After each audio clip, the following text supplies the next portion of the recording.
Museum of Contemporary Art, Garage. Small Secrets, Digging in the Soviet Underground, 1966-1985.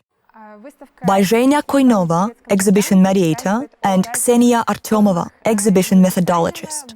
The exposition Sekretiki, Digging Up Soviet Underground Culture, talks about different forms of the unofficial in the USSR. So, what was the unofficial line? First, it was art, of course, unofficial art, the Soviet underground, the unacknowledged art, including by the public, and the authorities didn't appreciate it either. It also includes shamanism, punks, hippies, Buddhism, psychology. These were taboo topics, and being interested in them could result in punishment. Our exhibition is dedicated to it. It presents not just art, but also other cultural phenomena, practices that were kept secret, hence the name sekretiki. Here we can see one of such secrets. It is a work by Dmitry Prigov.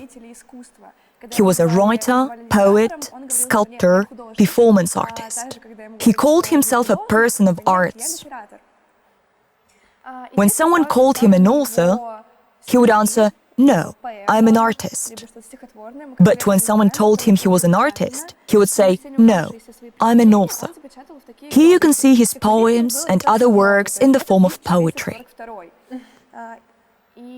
We do not know why exactly they are sealed, but he put all his failed works in coffins, like this one. As we can see, there was quite a lot of them. This one is 2242nd, and in theory, we could open it. There is no indication prohibiting to do it, but if we do it, the concept will vanish. On the one hand, it would just move to a different form of art, like poetry, but its conceptual value will be lost forever. If the envelope is opened, desecrated, it probably won't be nice. This work inspired the curators of the exhibition.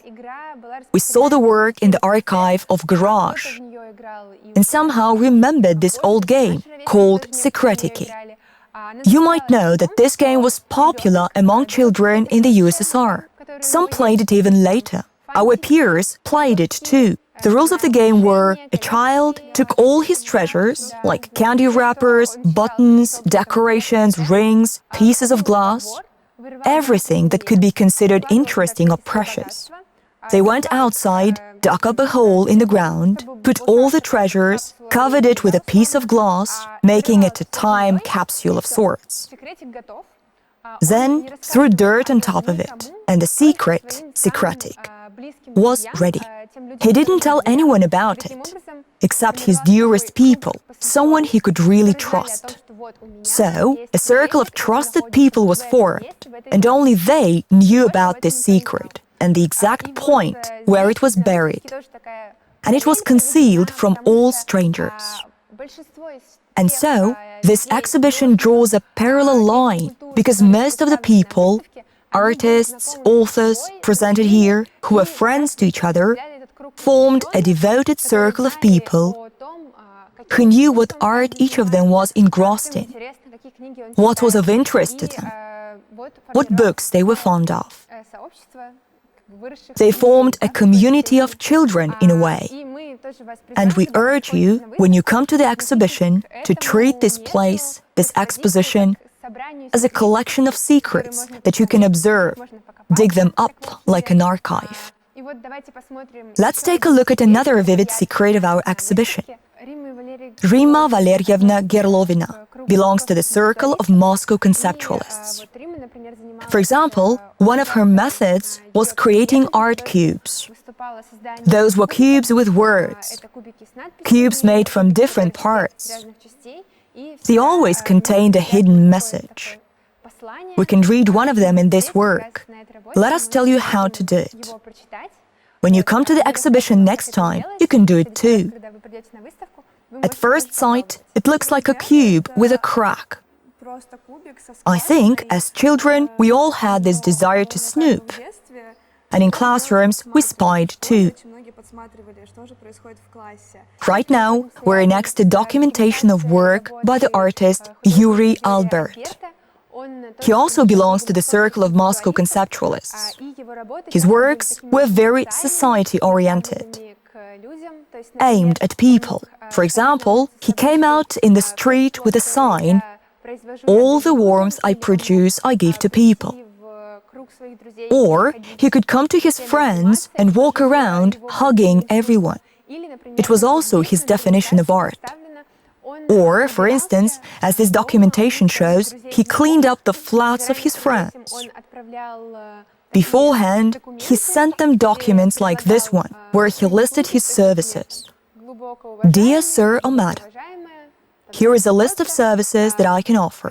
For example, Dear Sir, I am so-and-so, and I offer the following services: cleaning, cooking, etc. Anything. You could ask for a specific service if Yuri Albert offered you help. Then he came to your house, cleaned it up. Here are some photos. And he left a certificate that he, Yuri Albert, fulfilled his work. That is what society-oriented work means. From a certain point of view, this is what official Soviet art was supposed to be, society-oriented. All about building the bright future for all, helping other people. And what can be more society-oriented than helping your friends clean their house?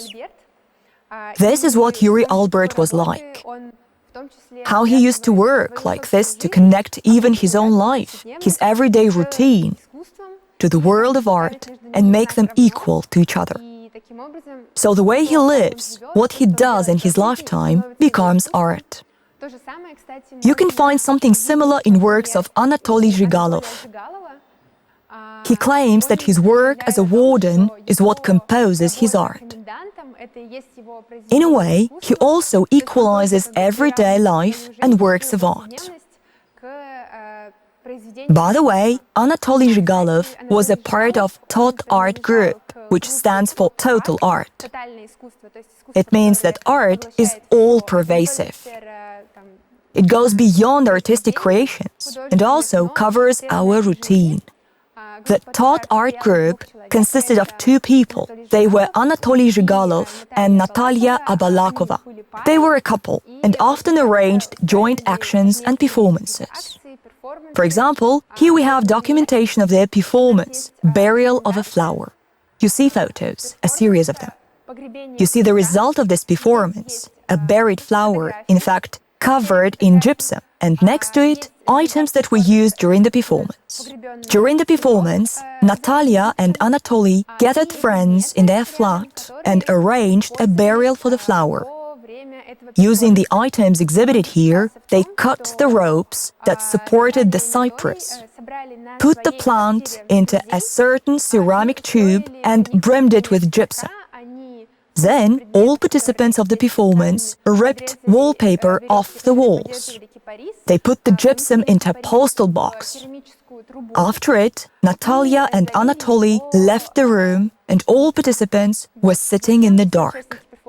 This way, they suggested that their visitors had a new, unusual experience. For them, an act in their life also became a work of art. Let's take a look at these two works. I like to look at them and treat them together. On the top is the work by Valery Gerlovin, 1 square meter of dirt. And on the bottom, a work by Peppers. They're also a couple, same as TOT art group. Here we see something resembling a potato, but with certain unconditional details. It has a peephole, a head, and for some reason, numbers. In general, Peppers were fans of pop science. They processed popular scientific materials and presented them in the form of numbers and tables. We can treat it as separate components of matter.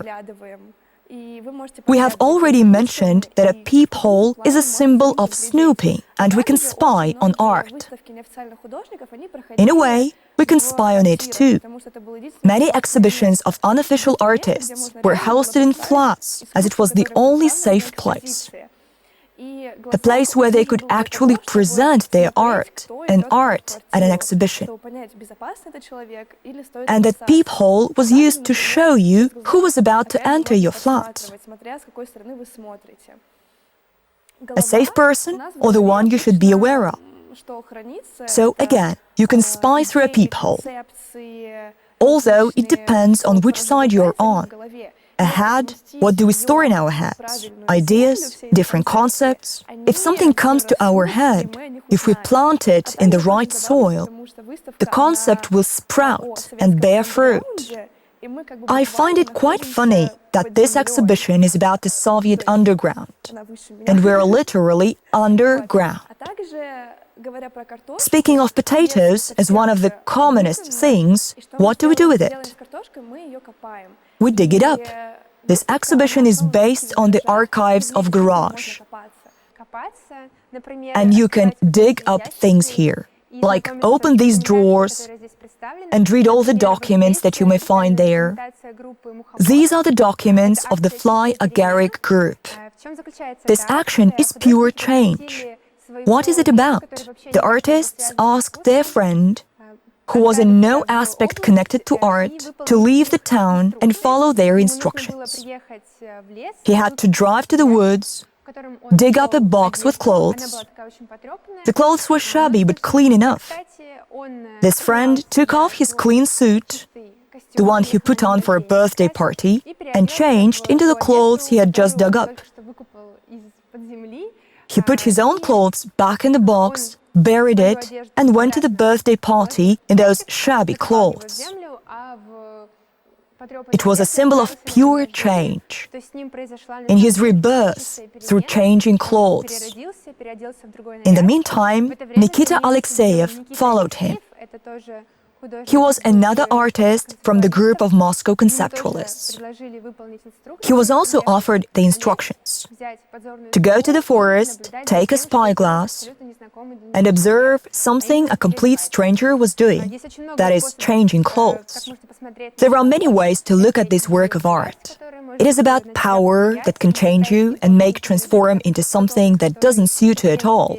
It's also about the strange experience of going somewhere and following someone's instructions, not knowing what will come after. This exhibition isn't just about art, but also other phenomena of that time. Shamanism, punks, hippies, Buddhism. Hippies are rarely associated with people of art. They live far away, they don't work, they aren't related to art. But there are works at the exhibition showing them as big supporters of art. A certain type of bohemian movement in art. For example, here you can find an album full of documents from the life of the hippies of Riga, such as the curator of the exhibition. His name is Andreas Greenbergs, and his wife, Inta. At the exhibition, we present the album with their photos. And its director was Andreas Greenbergs himself. It includes their performances, just photos from their life. When they went outside, dressed to confuse other citizens. And of course, all of them reflect the life and culture of hippies in Riga.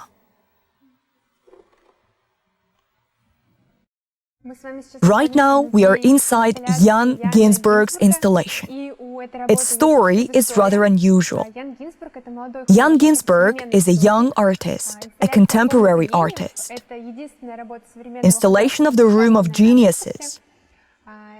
is the only work by contemporary artists at the exhibition.